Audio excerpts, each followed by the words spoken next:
మట్టెత్తావమ్మా, ఇసకెత్తావమ్మా నువ్వు మాట్లాడాలి. దీన్ని రాజకీయ విమర్శలు అంటారు, విమర్శలకి ప్రతి విమర్శలు అంటారు. అంతేగాని నేను నిన్ను రాజకీయంగా విమర్శిస్తే నువ్వు నా వ్యక్తిగత హననం చేశావు.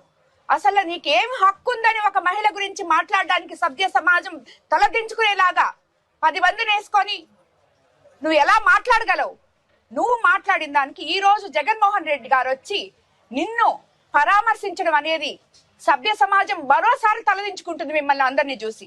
ఇలాంటి వైఎస్ఆర్సీపీ పార్టీనా, ఇలాంటి నాయకులనా మనం 5 సంవత్సరాలు వీళ్ళకా పట్టం కట్టింది అని చెప్పి ఆలోచిస్తున్నారు ప్రతి ప్రజలు. ఈరోజు దేనికి మీ ఓదార్పు యాత్రలు? ఎవరిని పరామర్శించడానికి మీ ఓదార్పు యాత్రలు? ఇలాంటి వాళ్ళని పరామర్శించడానికా? వాళ్ళకి మీరు చెప్పినట్టే వాళ్ళకి అమ్ముంది, వాళ్ళకి భార్య ఉంది, వాళ్ళకి చెల్లెళ్ళు ఉన్నారు, అక్కల చెల్లెళ్ళు ఉన్నారు, అందరూ ఉన్నారు. వాళ్ళ అక్కల చెల్లెళ్ళే రాజకీయంలోకి వచ్చుంటే, వాళ్ళ అమ్మే రాజకీయంలోకి వచ్చుంటే, వాళ్ళ భార్య రాజకీయంలోకి వచ్చుంటే ఎవరైనా ఇలా విమర్శిస్తే మీరు గమ్ముకుంటారా?